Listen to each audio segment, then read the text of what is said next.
What I'm saying is you have to be your own cheerleader. It doesn't matter if no one else can see it right now or are not praising you or not telling you how great you are. If no one's praising you, praise yourself.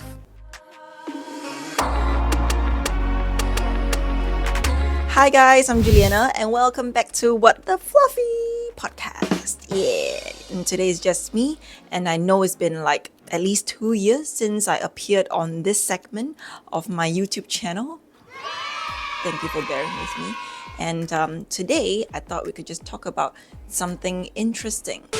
But first, for those of you who don't know me, and if it's your first time visiting my channel, please allow me to introduce myself. So my name is Juliana, and I'm a healthcare entrepreneur, and I'm a content creator at ilovebunny.net. So I often have very interesting, motivating, and inspiring conversations with my girlfriends who they themselves are entrepreneurs as well. And I thought sometimes that these conversations are so good that, someone needs to hear them. Someone probably going through a rough patch needs to hear them. And today, I thought I should share something with you guys that you might not have already realized that you are already successful. And there's historical proof for this. You guys know Vincent van Gogh or Vincent van Gogh. I'm sorry guys, completely butchered his Dutch name. I'm just trying to impress you guys. Anyway, I guess a lot of you will know him, right? The renowned painter who painted the Starry Night. I'm gonna pop the Starry Night picture here.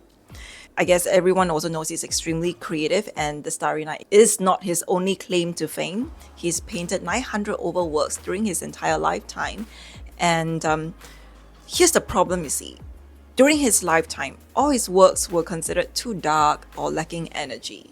So basically, they weren't really well received. When he was alive, no one thought much of him. His work received very little commercial success, and he probably just sold a few paintings in his entire lifetime, and he mostly depended on his brother Theo for financial support. Vincent van Gogh was already mentally ill, and the lack of recognition for his work and exhaustion from trying to do better each time literally pushed him over the edge, and he ended up committing suicide. After his death, his sister-in-law preserved his works and cleverly marketed them to collectors, museums, critics, and the public. And they were well received. Well, not immediately. It still took a few years for people to start appreciating his work, but the point is, today, he's one of the most celebrated painters of all time. So this brings me to my point. Does this mean Vincent van Gogh was already successful when he was alive, just that the timing wasn't right?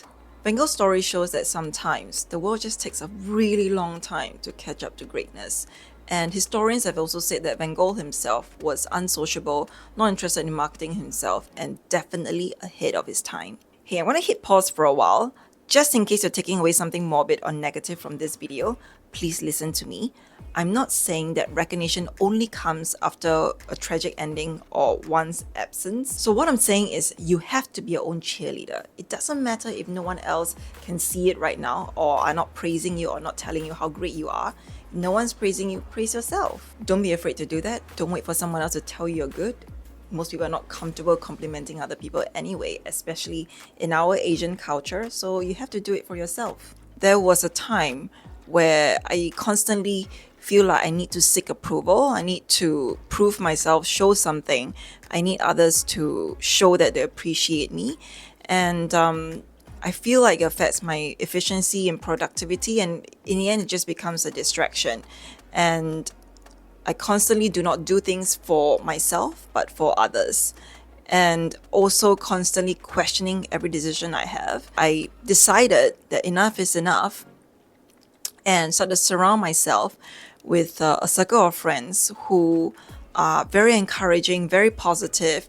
Okay, so it's not very realistic to always be positive, I know that. When we get together, the entire vibe is very positive. We're always very happy. We're always talking about ideas, talking about who said what, not in the gossipy way, but like, which business leader said something, someone said something really inspiring, or just share with each other. And I realized it's like the rising tide raises all ships. And every time after a get together, we feel empowered, we feel motivated, we feel inspired. I know I keep using these words, but this is how I truly feel. And then sometimes we talk about it and wish that everyone else surround themselves with like-minded friends like this. So I thought I could create that platform here on this channel, telling you guys these things, and hopefully if you don't have someone to tell you that, I'm here to tell you that. And also another interesting observation I have is if you constantly praise yourself, you tell people, yeah, I'm good, like this is something that I can do, you just demonstrate your abilities there. I noticed that people do begin to see that in you. So I do feel that there's some kind of self-fulfilling prophecy over there as well, that people eventually see you as the expert in the field that you just said you're good at. Well, it's a topic for another day. I think there might be some research to show this, that if you tell other people you're good, you're great, eventually they will see as well. So I always felt very sorry for Van Gogh's fate, because he's obviously one of the greatest artists of all time, but he didn't realize that. He didn't know it. The world didn't know it, and he just sank into depression and had a tragic ending. So I always feel that we need to surround ourselves with the right people, with a supportive community. And even if you aren't, you really need to be your own supporter. If you're not going to think highly of yourself, others will be able to feel it too, and they will treat you as such. And here's another sharing. So I'm in the healthcare industry, but I'm not a doctor. So this means my views are often not really taken seriously or not really appreciated. But I often have to tell myself, well, I believe in my ideas and I will execute them. And sometimes, even when they show results, my capability is still questioned. So, c'est la vie, that is life. So I understand that now. Maybe there was a time where this would really get to me, but because of the supportive community that I have right now, I just tell myself I just do my best. And as long as the people around me know that I'm doing my best and I am the best, nothing else matters. If you're wondering, how do I find this supportive community that you keep talking about? So I would say reach out to people who are working in the same industry as you or have similar career backgrounds as you. So here's a little expansion to what I'm doing. So yeah, you guys know I'm in the healthcare industry, and I'm actually working with my husband, who's the doctor. And oftentimes when I say that, oh, I work with my husband, we started this business, we opened some clinics, and people will be like, oh, so you're working for him. So most of the time people will just assume that I'm assisting my husband, even when I explain that, no, I'm actually the director of the company. I work with him. So he is in charge of the clinical side and I'm in charge of the business side. So there's something I never shared before online. But yeah, here we are. Usually I have to do a lot of explaining to explain to people what I'm doing. And today you see me dressed all fancy. Well, I didn't really do it for this video. I actually just came back from an event and I was chatting with this CEO, this female CEO who just won several business awards. So I was just telling her that, yeah, I'm in the healthcare industry. I manage a few clinics. So she asked me if I'm a doctor. I said, no, I'm not. My husband is. And she was like, oh, okay. So you guys work together in building this empire. So I was like, oh, okay. It's the first time I didn't hear someone say, oh, you work for your husband. She just acknowledged that, oh, you work with him and you guys are collaborating and building this together. So I realized it's because she's in this industry, she's in this field, that she immediately got it. She could see the possibility of me being a business owner. So if you're having self-doubt now, I want to remind you that you're already successful in your own right.